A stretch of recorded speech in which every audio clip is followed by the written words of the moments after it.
حکیم لقمان بھی اس قسم کے ایک تھنکر تھے. بیسیکلی یہ سوڈان کے رہنے والے تھے, حبشی نسل غلام تھے. عرب کے لوگ ان کے اقوال سے واقف تھے. جس طرح ہمیں بچپن میں ہی اشعار آتے ہیں کہ محمد سے وفات ہونے تو ہم تیرے ہیں. ہمارے چھوٹے بچوں کو یہ شعر آتے ہیں, اسکول میں سن لیے, لپے آتی ہے دعا بن کے تمنا میری. ڈاکٹر اقبال کو وہ جانتے نہیں ہوتے لیکن اشعار سنتے ہیں. اسی طریقے سے عرب کے لوگ حکیم لقمان کی کہاوتیں, حکیم لقمان کے واقعات وہ بچپن سے سنتے تھے. ان کے محاورے ان کو ایک ریسپیکٹیبل پرسنالٹی سمجھتے تھے. بس اس سے زیادہ کچھ نہیں تھا. نبی نہیں تھے وہ, کسی نبی کے صحابی بھی نہیں تھے وہ, کیونکہ قرآن حکیم میں جو سورہ لقمان میں ان کا ذکر آیا تو انہوں نے صرف توحید اور آخرت کا ذکر کیا, کسی نبی کی پیروی کا ذکر نہیں کیا. ورنہ یہ نبی پہ واجب ہوتا ہے کہ جب وہ دین سکھا رہا ہوتا ہے تو وقت کے پیغمبر کی پیروی کا حکم دیتا ہے. وہ ایک عام انسان تھے جو دین فطرت کے اوپر تھے, یعنی انہوں نے نیچر کو آبزرو کیا. یہ فطرت ایک توئیں والی ہوتی ہے, وہ فطرت نیچر ایک ہے تا, جہاں پہ کسی پیغمبر کا پیغام نہ پہنچا ہو لیکن فزیکل فینومینا آف نیچر, قانون قدرت کو, التذکیر بھی لا الہ کو آبزرو کر کے ایک بندہ اللہ تک پہنچے. اس طرح وہ گاڈ تک پہنچ چکے تھے. ان کی سب نصیحتیں پڑھیں. پہلی نصیحت ان کی کیا ہے؟ یا بنی لا تشرک باللہ ان الشرک لظلم عظیم. اللہ نے بیسیکلی مشرکین عرب کو کہا کہ جس حکیم لقمان کو تم اتنا بڑا بزرگ سمجھتے ہو, اس کی باقی کہاوتیں تو سنی نہیں ہے. جو اصل اس کی بات ہے کہ اس نے کہا تھا شرک نہیں کرنا, تو تم شرک کا اڈا یہاں پہ کھولے بیٹھے ہوئے ہو کعبے میں. یہ حکیم لقمان کی تمہیں نصیحت نہیں پتا. جس طرح ہم ناسبیوں کہتے ہیں کہ بخاری مسلم میں رفع الیدین کی حدیثیں ہیں تو آل امیہ کے خلاف بھی ہیں, تو یہ حدیثیں نہیں ماننی تم نے. الزامی جواب, اینٹی وینم پھکی کے طور پہ. تو یہ سورہ لقمان اس لیے ان کو ایڈریس کرتی تھی. وہ بچپن سے جانتے تھے کہ حکیم لقمان بہت دانا تھا, بہت عقل مند شخص تھا. تو عقل مند شخص توحید کی دعوت دینے والا تھا, اس کی توحید کی نصیحت تو تم نے بھلا دی ہے, شرک کا اڈا بنایا ہوا ہے کعبے کو. تو اللہ تعالیٰ نے اس لیے ان کے نام پہ سورت رکھی. حبشی نسل تھے, موٹے ہون. حبشی کس طرح کا ہوگا؟ یہ تو آپ کا کرائٹیریا ہے نا, خوبصورت شکل ہو, ناک باریک ہو, ہونٹ پتلے ہوں. اللہ کے نزدیک تو مسلم شریف کی حدیث ہے, اللہ تمہاری شکلوں اور مال کو نہیں دیکھتا, دل اور مال کو دیکھتا ہے. تو شکلوں کو کیوں دیکھے؟ شکل بنائی کس نے؟ اللہ نے. تو اس نے شکل کو کیوں دیکھنا ہے؟ اعمال کا اختیار آپ کو دیا, اس لیے آپ کے اعمال کو دیکھتا ہے. دل میں اچھائی اور برائی کی تڑپ اور اس کو ایگزیکیوٹ کرنا, اس کا اختیار اس نے آپ کو دیا, اس لیے اس کے اوپر جج کرنا. تو حکیم لقمان کے بارے میں آپ کو اسلام کی جو پہلی تفسیر ہے نا, ابن جریر کی, امام طبری جنہیں کہتے ہیں, المتوفا 310 ہجری, انہوں نے تفسیر ابن جریر لکھی ہے. ابن کثیر نے المتوفا 774 ہجری, انہی سے اکثر چیزیں کاپی کی ہیں. تو آپ سورہ لقمان کے تعارف میں جائیں گے, انہوں نے حکیم لقمان کے کافی واقعات لکھے ہوئے کہ یہ کتنا دانا شخص تھا اور کس طرح یہ اصلاح کرتا تھا. ایک دفعہ ان کے آقا نے ان کو کہا, ایک بکری دی اور کہا ذبح کر کے اس بکری کے سب سے بدترین جو پارٹس ہیں نا وہ لے آؤ. تو انہوں نے بکری ذبح کی, زبان اور دل اٹھا کے لے آئے.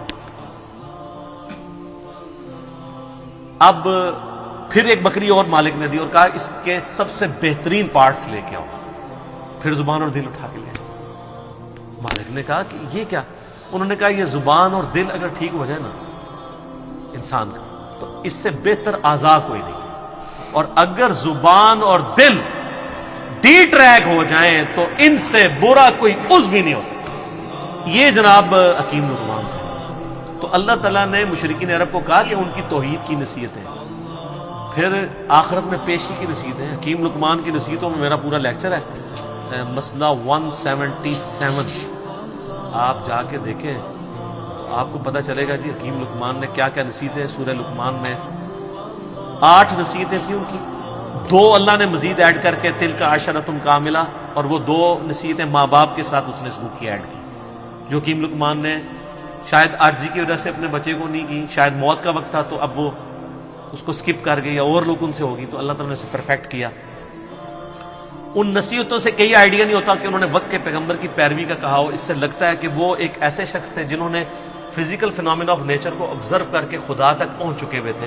اس کائنات کا ایک کریٹر ہے اور Allah is the only explanation of all the physical phenomena in this world. وہ اتنی رقت انگیز ان کے الفاظ ہیں. اے بیٹے اللہ کے ساتھ شرک نہ کرنا، بے شک شرک سب سے بڑا گناہ ہے، سب سے بڑا ظلم ہے، اور اگر تم پہاڑ کی چٹانوں میں یا آسمانوں میں بھی کوئی گناہ کرو گے تو قیامت الدن اللہ تعالیٰ تمہارے سامنے لے آئے گا. اچھا آسمانوں میں کس نے گناہ کرتا تھا؟ اس زمانے میں تو اڑتا تو کوئی بھی نہیں تھا، لیکن آج آپ کی ساری سمگلنگ پاکستانی ایئر ہوسٹس جو کر رہی تھی اور جو کچھ باقی معاملات ہوتے ہیں وہ آسمانوں میں گناہ ہو رہے ہوتے ہیں. تو وہ یہ نہ سمجھیے گا انہوں نے زمین پہ گناہ نہیں کیا، آسمانوں میں، قرآن میں لکھا ہے آسمان میں بھی کوئی گناہ کرو گے اللہ تعالیٰ لے آئے گا قیامت والے دن.